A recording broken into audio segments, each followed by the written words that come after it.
ติพันธ์รวมใจรักษามัคคี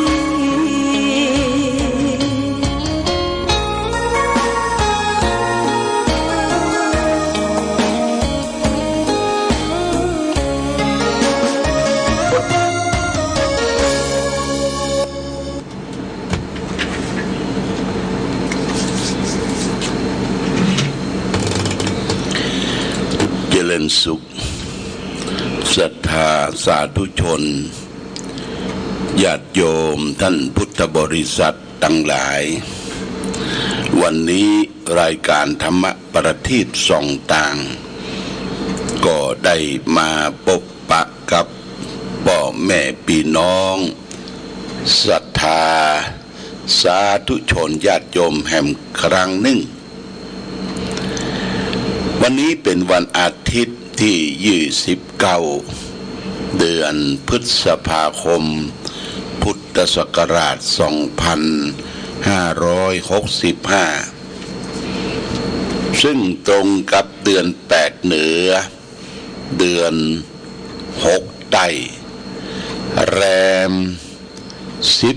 13ค่ำญาติโยมนะแรม14ค่ำขอโทษแรม14ค่ำวันพรุ่งนี้ก็จะเป็นวันเดือนดับเป็นวันพระวันศีลมดเดือน8วันพรุ่งนี้เดือน9ก็จะเข้ามาเดือน9เข้ามานี่ก็เป็นฤดูฝนที่ทางเจ้าไร่เจ้านาจะได้ทำการเกษตรกรรมเพาะปลูกแต่ว่าญาติโยมทางกรมอุตุนิยมวิทยาก็บอกว่าฝนจะทิ้งช่วงในเดือนมิถุนากรกฎานี่นะเขาก็ต้องไตร่ตรองดูระวังไรนาหรือของเฮาที่เฮาได้ใจน้ำฟ้าน้ำฝนหรือใจน้ำแม่ก็ต้องระมัดระวังดูในช่วงตะวาวันนี้2 วันนี้ญาติโยมนะมันร้อนพอฝนหยุดตกแล้วก็อากาศร้อนเข้ามาก็ยังดีอยู่ว่าก่อน2-3 วันนี้ก็มีฟ้าฝนตกลงมาความร้อนนั้นก็สามารถดับความร้อนได้โดยใจพัดลมพ่องเปิดหน้าต่างเอาอากาศพัดผ่านเข้ามาที่พักที่หลับที่นอนแต่ว่าต้องปลอดภัยญาติโยมต้องปลอดภัยสำหรับที่เฮาพักพาอาศัยใดบ้านใดจองที่มีอากาศที่เปิดเรียกว่าเปิดหน้าต่างเปิดประตูคือลมพัดเข้ามานั่นต้องปลอดภัยเช่นว่าหน้าต่างต้องมีเหล็กดัดต้องมีไฟส่องสว่างข้างนอกไฟนี่ก็สำคัญญาติโยมไฟยามไฟส่องสว่างเราก็ต้องเปิดไว้ตลอดทั้งคืนอย่าไปขี้จำไฟฟ้าเมื่อเราเปิดตั้งนอกดูอาคารบ้านช่องที่อยู่ที่อาศัยเขาก็จะหันผู้คนไปมาแล้วก็เขาอยู่ตั้งในส่องพอว่ามีอย่างผิดปกติพ่องที่เข้ามาในบ้านในจองในห้องในฮับในสถานที่ทำงานหรือวัดวาอารามในปัจจุบันนี้เพิ่งก็ติดกล้องจับภาพติดกล้องทั่วไปแล้วก็เอามาดูในโทรศัพท์ญาติโยมนะช่างนี้เพิ่งเก่งและสมัยยุคITยุคอย่างนี้เขาก็อยู่ที่ไหนดูได้ว่าภัยมีอย่างผิดปกติเข้ามาในบ้านในจองแล้วก็กล้องนี้ก็มาบันทึกโดยอย่าง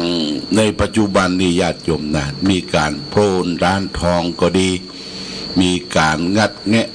โฉ กชิงวิ่งราวก็ดี หรือรถจนรถไปแฉลบคว่ำที่ไหนมีการทำร้ายกันเนี่ยส่วนมากตำรวจเพิ่นจะจับได้ที่จับได้เพราะมีกล้องนะมีกล้องจับภาพมีกล้องจับภาพแล้วก็เพิ่นจะดูไทม์ไลน์ว่าเวลาเหตุการณ์ที่มันเกิดเวลาเตาอั้นเตาอี้เนี่ยเพิ่นจะดูว่ามีอย่างเกิดขึ้นพ่องรอบในเคหสถานบ้านช่องของเรามีรถอย่างเข้ามามีทะเบียนรถอย่างและมีคนอย่างใดนี่สามารถที่จะดูต้นทางปลายทางกลางทางได้จับได้หมดญาติโยมขโมยบ่เก่าโบราณนี่เพิ่นจับได้หมดนะจับได้หมดเพราะฉะนั้นวิวัฒนาการเทคโนโลยีในปัจจุบันนี่เราก็จะไปต้องเรียกว่าจะไปขี้จี้สตางค์เนาะตั้งกล้องตั้งอย่างไว้เพื่อจะได้ดูความเป็นระเบียบเรียบร้อยของที่อยู่ที่อาศัยเวลารับเนี่ยญาติโยมตอนอิ่มนี่เขาก็ต้องรับ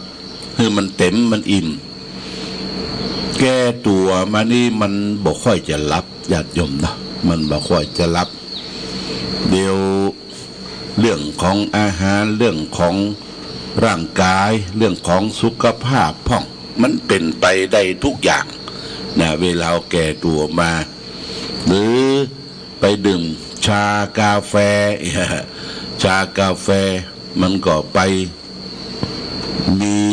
อย่างหลายๆอย่างสารต่างๆที่เบิ่งเฮาได้ง่วงได้เหงาได้ซบเซาที่จะนอนพักผ่อนแต่การนอนถือว่าเป็นการพักผ่อนละญาติโยมจะรับเป็นอย่างพักผ่อนก่อนทีนี้การนอนนี่หลวงพ่อก็ตื่นตั้งแต่5 โมงตื่นขึ้นมาก็ไล่ไปดับไฟก่อนไฟที่เขาเปิดสว่างไว้ข้างนอกดับดวงนั้นดวงนี้แล้วก็มาเปิดวิทยุฟังธรรมะแล้วก็เปิดวิทยุฟังข่าวดับไฟแล้วไปไหว้พระเสร็จก็มาฟังข่าวการบ้านการเมืองแล้วก็ในช่วงที่ฟังข่าวเนี่ยมันจะซิบเนี่ยญาติโยมนะมันจะซิบจะลับไปอย่างน้อยสัก20 นาทีเนี่ยรู้สึกว่าอิ่มนะอิ่มมันรับเต็มหรือว่ารับเต็มรับอิ่มเนี่ยญาติโยมต้องรักษาสุขภาพร่างกายและแห่งประการหนึ่งที่นอนบ่ค่อยหลับท้องเฮามันบ่ถ่ายท้องบ่ถ่ายท้องผูกเนี่ยญาติโยมมันผูกเขาก็ต้องรับประทานอาหารเป็นพักไม่ใช่เครือ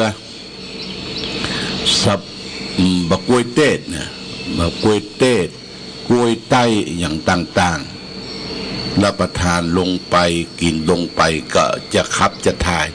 เมื่อท้องมันขับมันถ่ายบ่เป็นฝีเป็นด้านอย่างนี้มันก็ร่างกายก็คล่องแคล่วบ่เจ็บบ่ปวดอย่างนี่เป็นเรื่องที่เราจะต้องประพฤติปฏิบัติในสรีระร่างกายบั้นปลายของชีวิตที่ย่างเข้ามา50-60เนี่ยเรียกว่าปัจฉิมวัยญาติโยมปัจฉิมวัยเขาจะไปทำการทำงานหามรุ่งหามค่ำปักกะวัมนั้นมันก็บ่ค่อยสะดวกแล้วเพราะว่าร่างกายมันแก่แล้วแล้วก็เท้าบ่เคลื่อนไหวก็ซ้ำไปใหญ่ญาติโยมที่ว่าบ่เคลื่อนไหวเนี่ยบ่เตียวบ่เจาะแจ๊ะจองแจงบ่ทำนั่นทำนี่ซ้ำไปใหญ่ทุกสิ่งทุกอย่างที่เขาบ่เคลื่อนไหวเนี่ยมันก็จะยุกอยู่กับที่เช่นร่างกายเขาเนี่ยญาติโยมเขาบ่ลุกบ่นั่งบ่เดินบ่เคลื่อนไหวเนี่ยมันก็จะเจ็บจะปวดมันก็จะเป็นเอ็นด่างไปเหียเอ็นด่างร่างกายก็มันบักกะปี้กระเป๋าแล้วก็สังเกตเอาเวลาต้องปองเนี่ยญาติโยมต้องปองหรือว่าลงพุงนี่นะลงพุงต้องปองนี่ก็แสดงว่าเราจะต้องลดไขมันหน้าท้องไขมันหน้าท้อง ฉันน้อยกินน้อยและออกกำลังเอ็กเซอร์ไซส์ถ้าอยู่ตังวัดตังวาก็กวาดทรายได้หญ้าทำนั่นทำนี่ถ้าอยู่เป็นฆราวาสญาติโยมก็ต้องเดินออกกำลังกายจ็อกกิ้งก็คือวิ่งเหาะวิ่งเหาะโอ้ตังพี่น้องประชาชนก็ได้มาออกกำลังกายใกล้วัดเนี่ยมีสนามกีฬาเรียกว่าสนามกีฬาเทศบาลตำบลเวียงฝางอยู่ติดวัดอยู่ติดสำนักเนี่ยญาติโยมพอค่ำมานี่เพื่อมีมารถมาจอดเรียงราย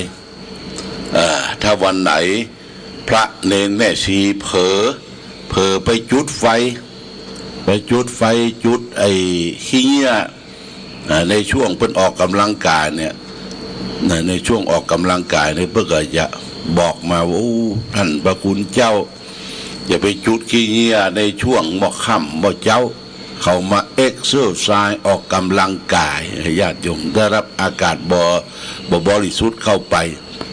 เพราะในช่วงนั้นการเผาขี้เหี้ยขี้โกงเนี่ยมันบ่ขึ้นไปสูงมันลงต่ำมันถูกกดแล้วก็ไปตามพื้นที่ที่เพิ่นมาออกกำลังกายนี่ญาติโยมก็ต้องอยู่กับธรรมชาติกินกับธรรมชาติในช่วงนี้ก็เป็นช่วงอาหารที่ออกมาตามฤดูกาลเช่นว่าอาหารเป็นเห็ดเป็นหอนเป็นเห็ดเป็นหอนเป็นหน่อนางหางไม้ผักไม้ไส้เครือออกตามฤดูกาลนี่เขาก็ต้องเลือกฉันเลือกกินโดยเฉพาะระวังก็คือเรื่องของเห็ดที่มันเกิดขึ้นมาแต่ว่านี่ก็โทรศัพท์ไปที่แม่ชีวัดพระธาตุสีจอมตองว่าวันฮือนี่หลวงพ่อก็จะเดินทางตั้งแต่เจ้าไปเยี่ยมที่เปิ้นปฏิบัติธรรมวิปัสสนากรรมฐานพระวิปัสสนากรรมฐานหลวงพ่อก็เป็นศิษย์เก่าของหลวงปู่ในปี 2559ได้ไปเป็นศิษย์ได้ไปเป็นพระวิปัสสนาจารย์แต่อยู่ที่ห้างก็ได้รับความสะดวกสบายเรื่องที่รับพักที่นอนอาหารการกินสบายมากมีคณะแม่ชงแม่ชีคณะผู้มีส่วนไปร่วมในการจัดเลี้ยงในการจัดเลี้ยงแล้วก็วันที่30นี่ก็จะได้เตรียมส้มพ่องเตรียมบะลิ้นจีพ่องภายมีบะลิ้นจีก็เอามาถวายหลวงพ่อก็จะเป็นซื้อลิ้นจีสัก20กิโลนี่นะถ้ามีก็ใส่กล่องมาเย็นวันที่30เราจะแพ็คกล่องส้มสัก2 กล่องสัก20กิโลมีอย่างติดไม้ติดมือไปร่วมทำบุญหรือภายมีอย่างจะห่วมยอดปัจจัยไปก็ได้จะออกเจ้าวันที่31ญาติโยมเดินทางไปแล้วก็ตอนบ่ายก็จะปิกมาร่วมทำบุญในงานฉลองอายุที่วัดศรีบุญเรืองแม่ริมอายุ72ทูเจ้าเป็นแตนเจ้าคณะอำเภอแม่ริมที่วัดศรีบุญเรืองนี่จะไปเยี่ยมวัดพระธาตุสีจอมทองก่อนแล้วก็จะได้พำนักพักที่เชียงใหม่1 คืนแล้วก็รุ่งขึ้นวันที่1ก็จะกลับญาติโยมอันนี้ก็แจ้งญาติโยมท่านสาธุชนว่าท่านมีสวนมีบริญจีจะเอามาให้มาหอมฝากไปร่วมทำบุญก็ได้เนอะที่เปิดอบรมพระวิปัสสนาจารย์ที่วัดพระธาตุสีจอมทองหรือครูบาอาจารย์พระเจ้าประสงค์ที่เคยอบรมรุ่นเดียวกันอยากจะไปร่วมก็นิมนต์ไปร่วมหรือบ่ได้ไปก็ฝากของไปร่วมกินร่วมทานส่งเสริมและได้โทรศัพท์ไปถามแม่ชีจตุพรผู้จัดการเรื่องอาหาร ถามว่าปีนี้มีเฮ็ดทอบก็เพิ่นว่าโอ้บ่มีหลวงพ่อว่ะบ่มีหลวงพ่อที่จริง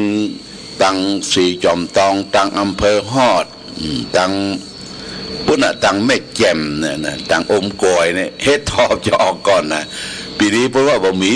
ว่าญาติโยมนะเฮ็ดทอบบ่มีบ่เกิดแบบมันบ่นักเปิ้นบ่ฮื้อไฟไหม้ป่าไฟไหม้ป่าเมื่อ2 ปี3 ปีที่ผ่านพ้นมาเนี่ยมันเกิดความเสียหายเรื่องกะไฟไหม้ใต้ลามไหม้ป่าเมื่อไฟบ่ไหม้ป่าแล้วเฮ็ดทอบมันก็มีนะ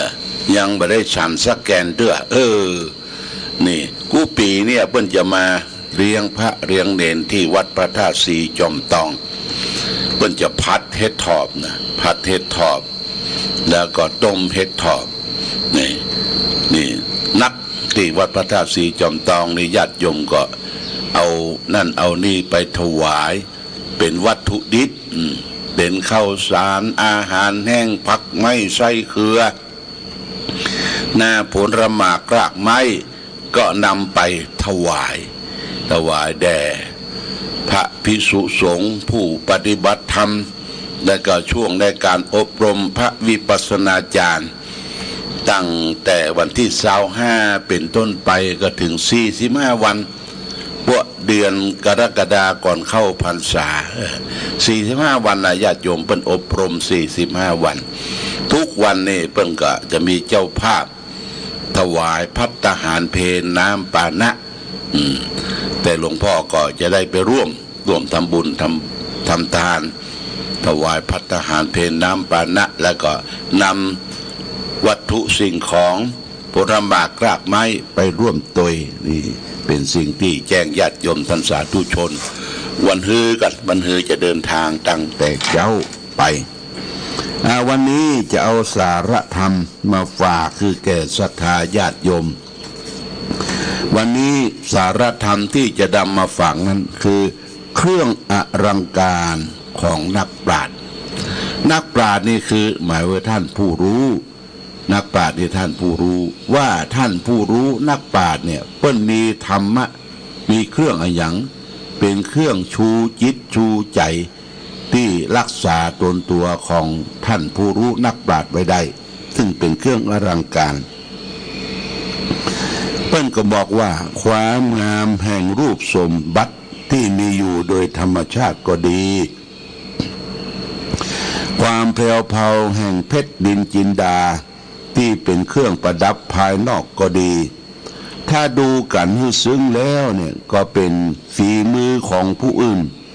ทำให้ทั้งหมดญาติโยมบ่ได้สำเร็จด้วยความสามารถของผู้เป็นเจ้าของเลยความงามเหล่านั้นย่อมมีอันแปรผันไปตามฤดูกาลมีความคงทนเป็นสภาพนับว่าเป็นความงามอย่างฉาบฉวยมีความวิบัติเสื่อมทรามไปในที่สุดสภาพแวดล้อมตัวเฮาในปัจจุบันเนี่ยญาติโยมมีสิ่งที่จะต้องอดกลั้นทนทานอยู่เป็นอันมากถ้าหากผู้ใดปราศจากคุณธรรมคือความอดทนข่มใจผู้นั้นก็จะตกเป็นสภาพที่บ่เป็นตัวของตัวเองถูกภาวะแวดล้อมรอบตัวเฮากระทบกระเทือนให้เกิดความหวั่นไหวโยกคลอนได้ง่ายเหลือเกินญาติโยมความงามหล่อเหลาแห่งรูปสมบัติจะมีประโยชน์อย่างถ้าจิตใจเฮาบ่มีความอดกลั้นทนทานกระทบกับอุปสรรคเพียงนิดหน่อยความสุขที่มีอยู่ในก็โบยบินไปอยู่ในสถานะเช่นใดก็ความใจเสาะต่อสภาพแวดล้อมของตัวเช่นนั้นเช่นเสน่ห์คือความสวยงามรูปงามก็อันตรธานสิ้นไปญาติโยมดังนั้นนักปราชญ์จึงบำเพ็ญคุณธรรมคือความอดกลั้นทนทานเอาไว้สำรับเป็นเครื่องอลังการอันเพลิดเพลินของชีวิตจิตใจมีความหนักแน่นทนทานข ของท่าน ก็จะต้องรองรับสถานการณ์ได้ทุกกรณีจะมีความสุขอยู่ตลอดไปขันติทีรัสสะลังการโรความอดทนเป็นเครื่องประดับของนักปราชญ์ท่านผู้รู้นะความอดทน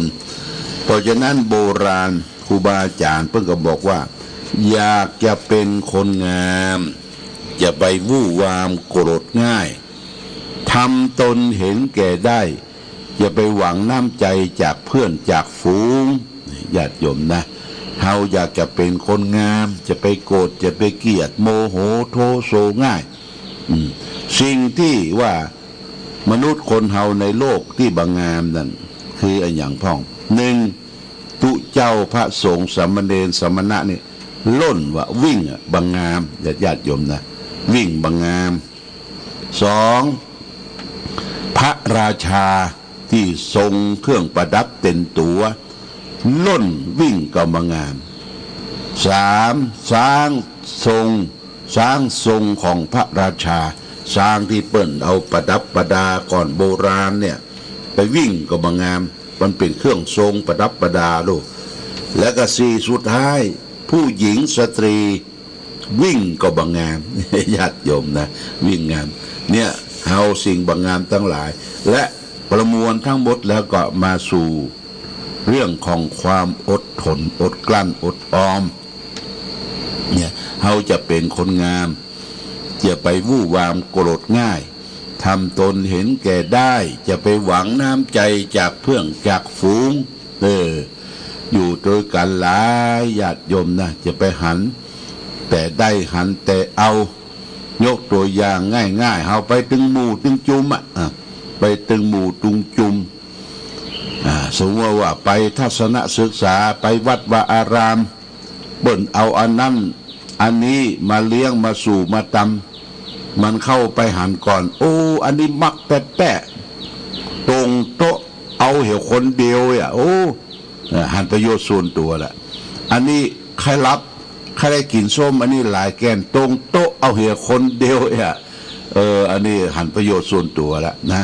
เราต้องแบ่งเฉลี่ยเจียจานอย่างที่เปิ้นว่าอย่างเราไปตักอาหารก็ดีอย่างไปปฏิบัติธรรมที่วัดพระธาตุสีจอมตองเนี่ยญาติโยมนะเปิ้นก็ถึงเวลาเพิ่งเอาบาตรไปละบาตรไปนั่งเจ้าภาพถวายเสร็จเรียบร้อยครูบาอาจารย์ที่เป็นพระมหาเถระเดินนำหน้าตักเข้าก่อนตักเข้าตักอาหารสำหรับกับเข้าเพื่อมันปอฉันปอฉันปอกินบ่ใจว่าตรงโต๊ะอันนี้เฮ็ดทอบคั่วอันนี้เฮ็ดทอบข้าพเจ้ามักคนเดียวนี่โอ้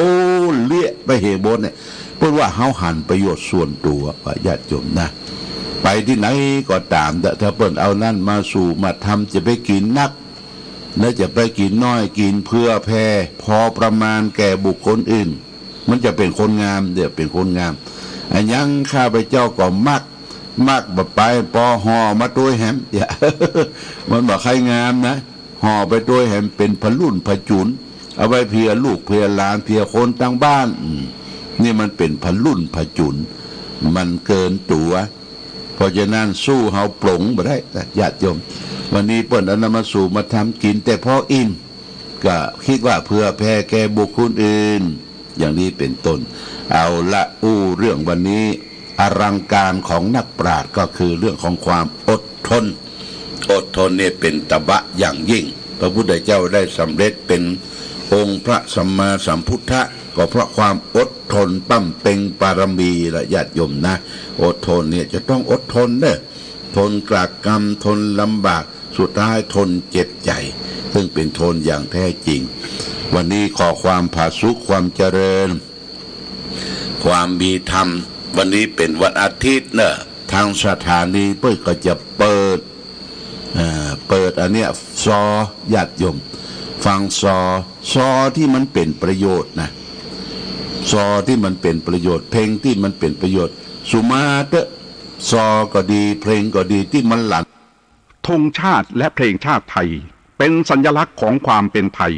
เราจงร่วมใจยืนตรงเคารพธงชาติ ด้วยความภาคภูมิใจในเอกราชและความเสียสละของบรรพบุรุษไทย ประเทศไทย